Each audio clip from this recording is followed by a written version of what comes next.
Les saludo con gusto. Mi nombre es Luis Escamilla y el trabajo que vamos a presentar corre a cargo del equipo 3, que está conformado por Lady Kawich, Emily Coyoc, Víctor Osorio, Marco Rojas, Ángel Sánchez y un servidor. Estaremos platicando sobre las principales contribuciones que se hicieron en materia de política educativa y que se promovieron durante el Porfiriato a través de los Congresos Nacionales Educativos.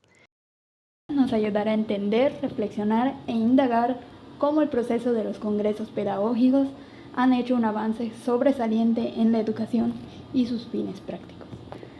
A continuación, les dejaremos el siguiente video.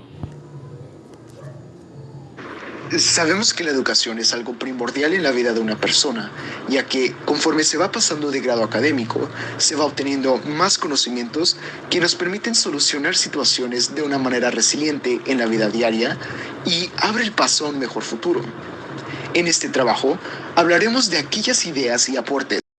Hola, ¿qué tal? Yo soy Marco Rojas y voy a hablarles del Congreso Higiénico Pedagógico. Para hablar de este congreso hay que conocer cómo era el panorama de la educación en México en ese entonces. El panorama era favorable.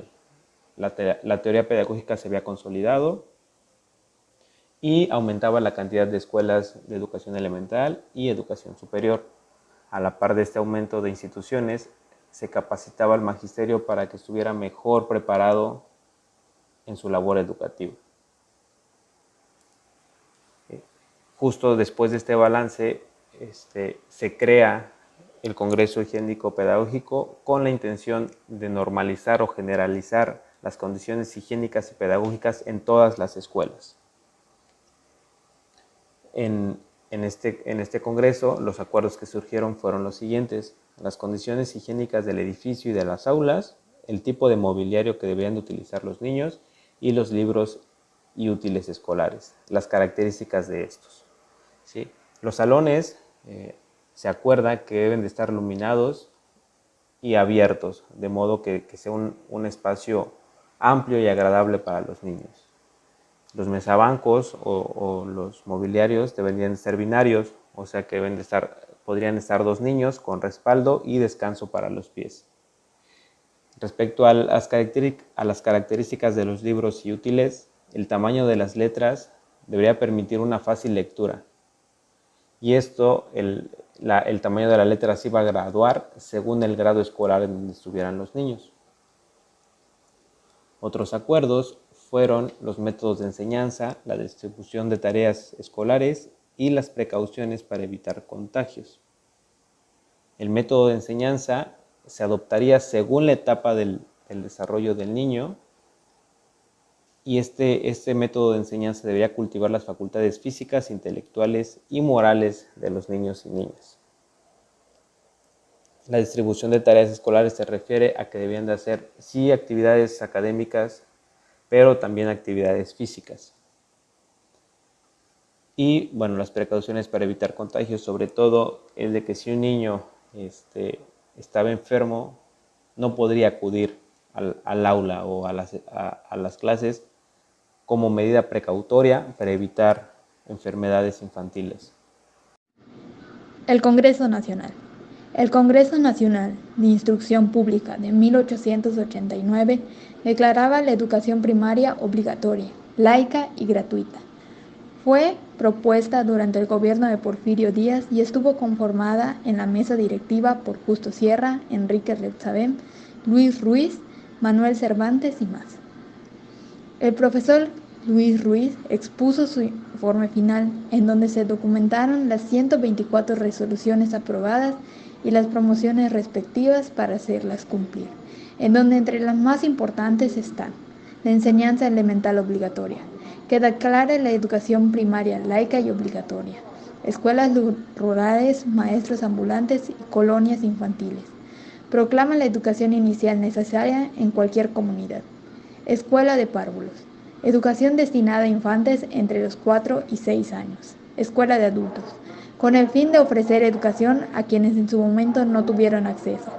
Escuelas de instrucción primaria superior. El intermedio entre el elemental y las dos superiores. Trabajos manuales y educación física. Iniciación a las manualidades en la escuela de párvulos, ejercicios militares, juegos al aire libre y ejercicios gimnásticos. Emolumento de los maestros, distinción, puesto, trato digno y honoríficos correspondientes a los profesores. Segundo Congreso Nacional de Instrucción Pública. Hablando del Segundo Congreso Nacional de Instrucción Pública, con la experiencia del Congreso Nacional anterior, ahora se convocaron a profesores, inspectores, médicos y pedagogos. Aquí ya se discute más puntualmente los temas de profesionalización y método de enseñanza. Se insiste aquí en la necesidad de que los profesores obtengan su título de maestros, considerando la formación pedagógica del docente como la ciencia y el arte de la educación. En cuanto al método que debería enseñarse, este se fundamentó en la enseñanza pedagógica o didáctica, que guiaba la manera de exponer y ordenar las materias. Es importante destacar que desde esta época ya se sostenía la necesidad de aprender a aprender. Ya se plantea eliminar el conocimiento enciclopédico para preparar, en cambio, todas las facultades del alumno. Como recomendación de la comisión, se debería aplicar el método intuitivo, basado en la observación directa y experimentación. Es importante señalar que este periodo puede ser tema de discusión en la actualidad por la materia tratada para inducir la nueva educación de momento, que puede ser motivo de foros no solo en la educación básica, sino en la media superior, pues considero que son las bases del alumno con interés en la investigación y para los estudiantes en general son los elementos para motivarlos al desarrollo de sus capacidades. Uno de los grandes educadores de México en los años de transición entre los siglos XIX y XX fue el humanista Justo Sierra Méndez, fundador de la Universidad Nacional de México, o UNAM conocida por sus siglas, fundada en 1910. Se distinguió por sus ideas positivistas de libertad, orden y progreso que proyectó en la educación mexicana del Porfiriato. Gran escritor y pedagogo en los textos de escolares para los niños mexicanos, a quienes inculcó el amor a la patria. Justo Sierra nació en la ciudad de Campeche, Yucatán, el año de 1848. En dicha ciudad realizó sus primeros estudios y más tarde se trasladó a la Ciudad de México. En el año de 1871 se recibió de abogado, desempeñó importantes puestos políticos, tal como que fue diputado al Congreso de la Unión, magistrado de la Suprema Corte de Justicia, subsecretario de Instrucción Pública y ministro de Instrucción Pública y Bellas Artes de 1905 a 1911, años claves para la cultura y la filosofía en México. Según las ideas políticas de Sierra, solo un Estado fuerte podrá realizar el cambio en México, y para ello es necesario consolidar un grupo o partido que mantenga organizada la sociedad dentro del orden y el progreso. Por ello, Justo Sierra apoyó el Porfiriato para poder estabilizar a México, una tiranía honrada para instaurar el orden contra la anarquía. Asimismo, Justo Sierra, para cambiar la mentalidad de los mexicanos hacia el orden y el progreso, se hace indispensable la emancipación mental a través de la educación.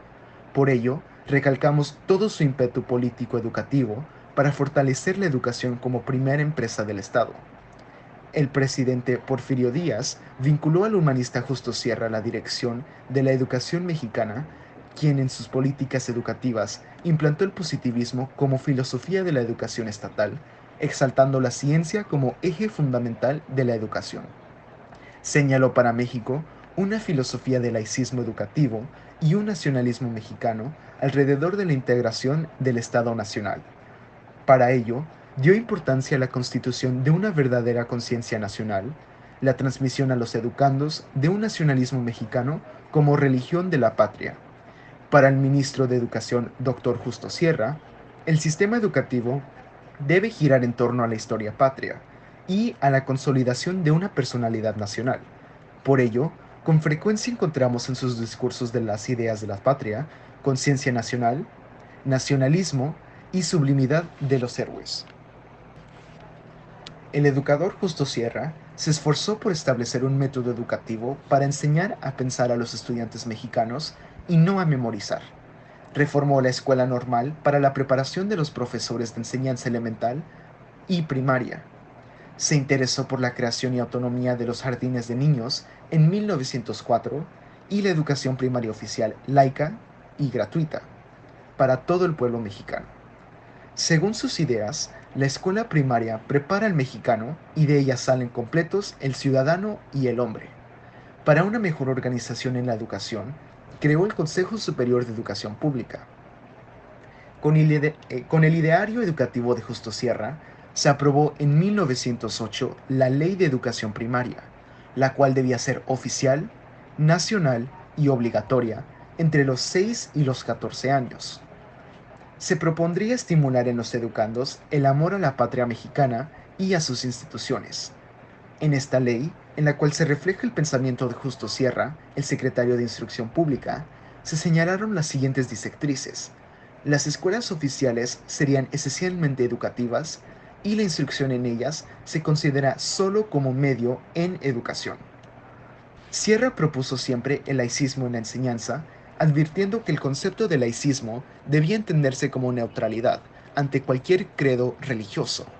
Su crítica a la enseñanza religiosa escolástica y al poder de la Iglesia se deja sentir desde mucho antes de esto.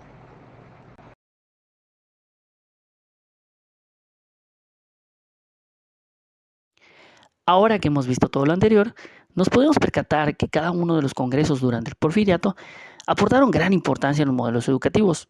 Esto con el objetivo de crear mejores panoramas para el impulso de nuevas metodologías, las cuales son aplicadas en la educación actual. Y gracias a estos aportes, la educación mexicana tiene aspectos muy importantes como el origen de la pedagogía, el aprendizaje del docente y el desarrollo de las habilidades del niño. Como conclusión respecto al Congreso Higiénico Pedagógico, podemos decir que varios de esos acuerdos siguen vigentes en la actualidad.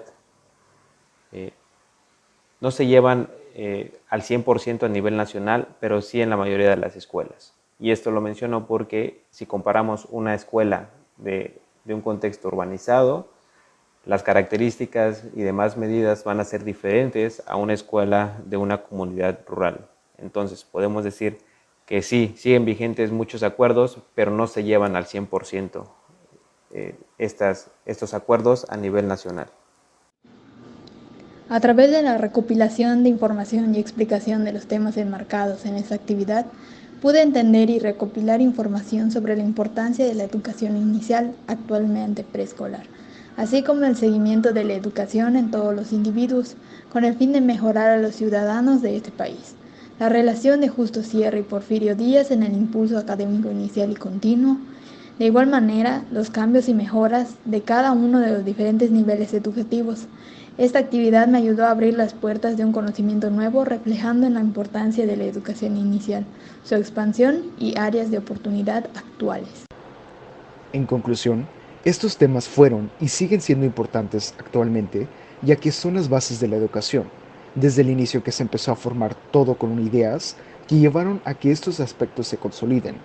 La educación es un eje fundamental de la vida de un ser humano y permite obtener diferentes conocimientos, los cuales permiten crecer como persona en una sociedad. Es por eso que como futuros docentes debemos agradecer todos los aportes que se dieron para crear los modelos educativos actuales y estar abiertos al cambio que permite mejorar situaciones actuales.